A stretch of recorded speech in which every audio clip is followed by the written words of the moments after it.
ఓం శ్రీ గురుభ్యో నమః.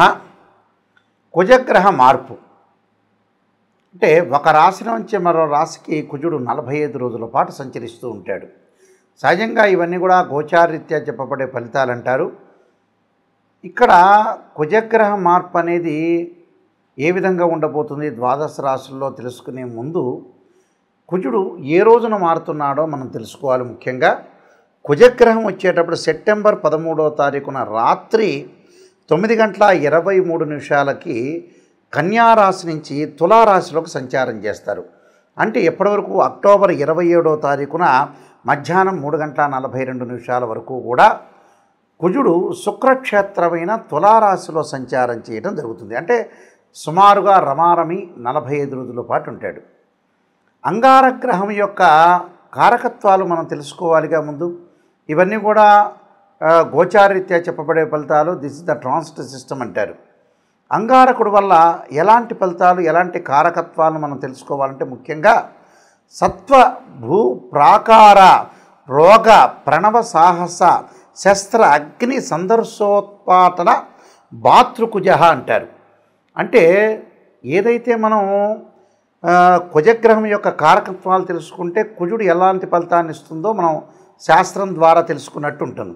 అంటే భూ సంబంధమైన వ్యవహారాలు, అలానే కోర్టు, రియల్ ఎస్టేటు, అన్నదమ్ముల మధ్యలో సమస్యలు, కోర్టు, రక్షణ శాఖ, న్యాయవాదులు, జడ్జీలు, అలానే శారీరక సంబంధాలు, కెమికల్ కంపెనీసు, అలానే మార్కెటింగు, భూమి, ఇండ్ల నిర్మాణము, న్యాయ వ్యవస్థ, రక్షణ భటులు, అలానే మేస్త్రీ పనులు, యంత్ర సామర్థ్యము, యంత్ర సంబంధమైన విషయాల్లో కానీ మెకానికలు, రోగాలు, శస్త్రచికిత్సలు, అగ్ని భయాలు, ఇవన్నీ కూడా తెలిపేది ఏంటంటే అంగారగ్రహం. సాధారణంగా చాలామంది కూడా అంగారగ్రహం గురించి అన్నదమ్ముల మధ్యలో కానీ కోర్టు సమస్యలు కానీ వచ్చే అవకాశాలు అనేవి ఎక్కువగా ఉంటాయి.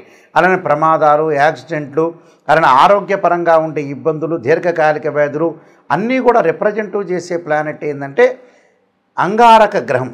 అంటే సత్వ భూ ప్రాకార అంటారు. అంటే భూమి విషయాల్లో కానీ రోగ ప్రణవ సాహస అంటారు. అంటే రోగాల విషయంలో కానీ సాహసాలు చేయటంలో కానీ శస్త్ర అగ్ని భయాలు అంటారు. అంటే శస్త్రచికిత్సలు కానీ అగ్ని సంబంధించిన భయాలు కానీ అలానే సందర్శన ఉత్పాటన అంటే ఏదైనా సరే మన ఉత్పాతాలు అంటే భయాలు కానీ ప్రమాదాలు కానీ జరగటం ఒకటి. అలానే భాతృ కుజహ అంటారు. అంటే భాతృక కుజహ అంటే ఏంటంటే అన్నదమ్ముల మధ్యలో గొడవలు కానీ కోర్టు సమస్యలు కానీ ఇవన్నీ కూడా రాకుండా ఉండటానికి రావటానికి కూడా మంచి స్థానంలో ఉంటేనేమో రాదు, చెడ్డ స్థానంలో కుజుడు అశుభ స్థానంలో ఉంటే కుజుడి యొక్క దోషం అనేది బాగా ఏర్పడుతుంది అని అర్థం. అలానే ఇవన్నీ కూడా జన్మజాతకాన్ని బట్టి అనుసరించేవి కావు. జన్మజాతకం వేరు, గోచారం వేరు. గోచారం ఎప్పుడు కూడా 20% అనేది ఉంటుంది. అలానే బర్త్ చార్ట్ అనేది 80% ఉంటుంది. ఎందుకు గోచారం గురువుగారు చూస్తున్నారంటే ఎంతో కొంత మన అదృష్టం అనేది కొంత ఆవగించంతన్నా ఉండాలి కదా అనే విషయంలో గోచారం కూడా ఒక్కొక్కప్పుడు సపోర్ట్ చేస్తుంది. కాబట్టి ప్రతి వాళ్ళు కూడా గోచారరీత్యా ఫలితాలని చెప్పే అవకాశం ఇది ఒకటి ఉంటుంది. కాబట్టి కుజుడు తమ రాశి నుంచి 3, 6, 11 స్థానాల్లో సుఫలితాన్ని ఇచ్చే అవకాశం అనేది ఒకటి ఉంటుంది. కాబట్టి కుజుడు యొక్క ప్రభావం అనేది ద్వాదశ రాశుల మీద ఏ విధంగా ఉందో ఒక్కసారి మనం పరిశీలన చేద్దాం. ద్వాదశ రాశుల్లో 12వ రాశి అయిన మీనరాశి. మీనరాశి వారికి అంగారగ్రహం యొక్క ప్రభావం ఏ విధంగా ఉండబోతుంది? ఇక్కడ ద్వితీయాధిపతి నవమాధిపతి అయిన కుజుడు అష్టమ స్థానంలో ఉండటం వల్ల ఎలాంటి ఫలితాలు జరగబోతున్నాయి? అష్టమ స్థానంలో అంగారకుడు యొక్క మార్పు ఏ విధంగా ఉండబోతుందో మనం చూసుకునేటట్టయితే అష్టమ స్థానంలో కుజుడు ఉండటం వల్ల ఎలాంటి ఫలితాలు జరుగుతాయి మనం శ్లోక రూపంలో చూసుకుందాం. ప్రవాస కార్య నిస్యాత్ కాసరోగ ప్రసీడనం అంటారు. అంటే ఇక్కడ ప్రపీడనం అంటారు. ప్రపీడనం అంటే ఏంటి? అంటే ఇక్కడ కాసరోగ ప్రపీడనం అంటారు. అంటే ఆరోగ్య విషయంలో శ్రద్ధ పెట్టండి, కార్యహాని జరిగే అవకాశాలు ఎక్కువ ఉంటాయి. స్థాన నాశ రుణఛేద అష్టమస్తే ధరాసుతే అంటారు. ఇక్కడ ఏంటంటే అష్టమ స్థానంలో అంగారకుడు ఉండటం వల్ల దేశ సంచారం చేయటం అంటే ప్రయాణాలు చేయటం, అనవసరమైన ప్రయాణాలు చేసి డబ్బులు ఖర్చు పెట్టుకునే అవకాశాలు ఉంటాయని అర్థం. అలానే ప్రయత్న కార్యక్రమాలు చెడిపోయే అవకాశాలు కూడా ఇక్కడ ఉంటాయి. ఏదైతే మనం ప్రయత్నం చేస్తున్నామో విసుగు విరామం లేకుండా ప్రయాణాలు చేయటం, ఇబ్బందులు కలగటం, అలానే మనస్సు సంబంధించిన భయము, ఆందోళన కలగటం, విచారము, పీడకలలు కలిగే అవకాశాలు ఎక్కువగా ఉంటాయి. ప్రయాణాలు, వాహనాల విషయంలో కూడా కొంత జాగ్రత్తగా ఉండాలి. అలానే ప్రయాణాలు, వాహనాల విషయంలోనే కాకుండా వాహనాలు నడుపట్లో కూడా జాగ్రత్తగా నడపటంలో కూడా పరస్థలంలో నివసించే అవకాశాలు ఎక్కువ ఉంటాయి. గొంతు, అలానే జలుబు, నిమోనియా సంబంధించిన విషయాల్లో కొద్ది జాగ్రత్త ఉండాలి. తలవని రీతిగా అవమానాలు, అపనిందలు జరగకుండా చూసుకోవాలి. అంటే ఏం గురువుగారు అన్నీ నెగిటివ్ చెప్తున్నారనేది ఆలోచన చేయొద్దంటే, ఏదైతే నేను నెగిటివ్ చెప్తానో మీరు జాగ్రత్త పడననే ఉద్దేశంతో చెప్పా. నిజం అనేది ఎప్పుడు కూడా నిప్పు లాంటిదే. ఈరోజు నేను నిజం చెప్పకపోయినా ఏ రోజైనా కూడా మీకు తెలుస్తాయి ఈ విషయాలని. ఇవన్నీ కానీ బట్టి ఇవన్నీ గోచారీత్యా చెప్పబడే ఫలితాలు. ఇవి 20% రిజల్ట్స్ ఇస్తాయి. బర్త్ చార్ట్ అనేది చాలా ఇంపార్టెంట్. Birth chart చూపించుకోండి. అలానే ఇక్కడ నేను చెప్పినట్టుగా కుజుడు అష్టమ స్థానంలో ఉన్న దేశ సంచారము, ప్రయత్న కార్యక్రమాల్లో ఆలస్యం జరిగే అవకాశాలు ఉంటాయి. అలానే అనవసరమైన రోగాలు రాకుండా చూసుకోవాలి. స్థానచలనము, తరచు ప్రయాణాలు, రుణాలు అంటే రుణాలు చేయటం, ఆ రుణాల వల్ల కొన్ని బాధలు కలిగే అవకాశాలు ఉంటాయి. అంటే రుణాల వల్ల బాధలు కలగకుండా చూసుకోండి. అంటే ఇవన్నీ నేను చెప్పేవి ఏంటంటే, ఇప్పుడు శాస్త్రంలో చెప్పినవే చెప్పాం. ప్రవాస కార్యహాని అన్నాడు. కార్యహాని స్యాత్, కాసరోగ ప్రపీడనం అన్నారు. స్థాననాశ, రుణఛేద, అష్టమస్తే ధరాశుతి అన్నారు. అంటే ఇవన్నీ కలగకుండా మనం చూసుకోవాలి. శాస్త్రంలో చాలా జాగ్రత్తగా ఆలోచన చేసి ముందుకు వెళ్ళాలని శాస్త్రం చెప్పింది. కాబట్టి కోర్టు సమస్యలు కానీ, అన్నదమ్ముల మధ్యలో గొడవలు కానీ, అలానే ఏవైతే మనకి వాహనాలు నడపడంలో కూడా కొంత జాగ్రత్త ఉండాలి. అతివేగం అనేది పనికిరాదు. పరస్థలంలో నివసిస్తూ ఉంటారు వేరే చోట. అంటే స్థానచలనం జరిగిందంటే వేరే చోటకి నివసించాల్సిన అవసరం ఉంటుంది కదా. ఒక చోట ఉంటే హైదరాబాద్ నుంచి గుంటూరు లేకపోతే ఎక్కడికో కూడా విజయవాడ ఎక్కడ వెళ్తాం కదా. అక్కడ నివసించేటప్పుడు కూడా ఎవరితో గొడవలు పెట్టుకోకుండా, గ్రాస్పింగ్ పవర్ ఉంది కదా అని ఎక్కువగా గొడవలు పెట్టుకుంటే కూడా కొన్ని ఇబ్బందికరమైన వాతావరణం ఉంటుంది. అలాంటి ఇబ్బందులు కలగకుండా చూసుకోండి. నేను కొన్ని పరిహారాలు చెప్పబోతున్నా. ఆ పరిహారాలు మీరు పాటించండి. పాటించడం వల్ల కూడా మీకు మంచి జరిగే అవకాశం అనేది ఖచ్చితంగా ఉంటుంది. ఇక్కడ కుజుడు శుక్రుడికి సముడవుతాడు. శుక్రుడు కూడా కుజుడికి సమత్వం అనేది ఒకటి ఉంది. అక్కడ ఎవరికైతే మనకి కుజుడు ప్రభావం వల్ల ప్రమాదాలు జరుగుతున్న వ్యక్తులు కానీ, ఆరోగ్యపరంగా ఇబ్బందులు కానీ, భూ వివాదాలు కానీ ఉన్న వ్యక్తులు ఎలాంటి మంత్రాలను చదవాలి నిజంగా చెప్పాలంటే? ఆరోగ్యపరంగా ఇబ్బందులు కలుగుతున్నాయి. దీర్ఘకాలిక వ్యాధులు ఉన్న వ్యక్తులందరూ కూడా ఇబ్బంది పడుతున్నారు. వాళ్ళకు ఆరోగ్యపరంగా ఇబ్బందులు కలుగుతున్న వ్యక్తులు ఎలాంటి మంత్రాన్ని చదవాలంటే, శరీరే జర్జరీభూతే వ్యాధిగ్రస్తే కళేబరి ఔషధం జాహ్నవీతోయం వైద్యో నారాయణ హరి అనే మంత్రాన్ని చక్కగా చదువుకోండి. అంటే మంగళవారం పూట కుజహోర అనేది ఉంటుంది.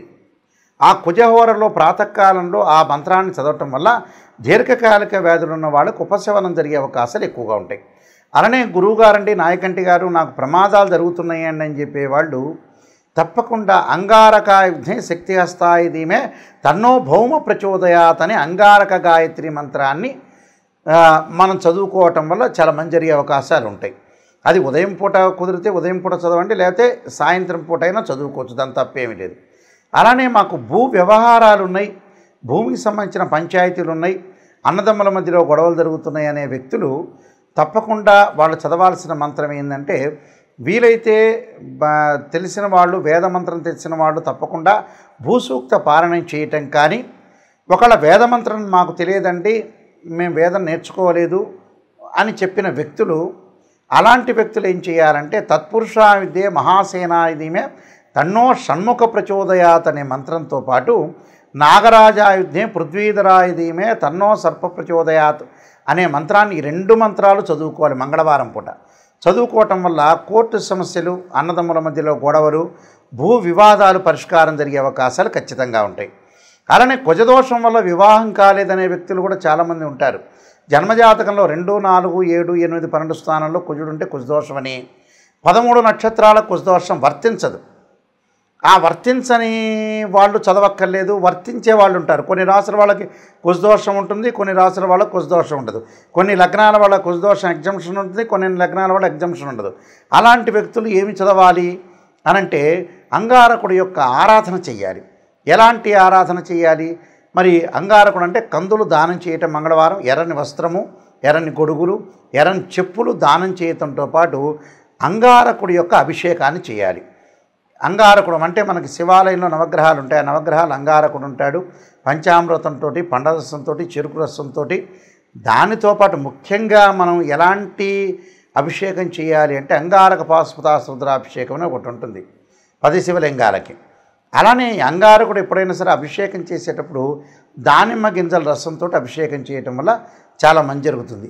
దానితో పాటు బ్రాహ్మణులు చేస్తుండగా మీరు ఎలాంటి మంత్రాన్ని ఉచ్చరించాలి అంటే ఖచ్చితంగా అంగారకాగ్ని శక్తి అస్తాయి ధీమే తన్నో భౌమ ప్రచోదయాత్ అనే మంత్రాన్ని, అలానే ధరణీగర్భ సంభూతం విద్యుత్కాంతి సమప్రభం కుమారశక్తి అస్తంచ మంగళం ప్రణమామ్యం అనే మంత్రాన్ని చదువుకుంటూ ఆ పురోహితుల ద్వారా మన అభిషేకం చేయటం వల్ల ఖచ్చితంగా కుజుడి యొక్క దోషం పోతుంది. అలాంటి జడ్జెస్ కానీ, న్యాయవాదులు కానీ, శస్త్రచికిత్సలు కానీ, మెడికల్ ల్యాబొరేటరీస్ వాళ్ళకి కానీ, మెడికల్ కంపెనీల వాళ్ళకి కానీ, డాక్టర్స్ కానీ ఎవరైనా సరే ఇలాంటి అంగారక పాశుపతాస్త్ర రుద్రాభిషేకము అలానే అంగారక హోమం చేసుకోవటం కూడా చాలా మంచిది.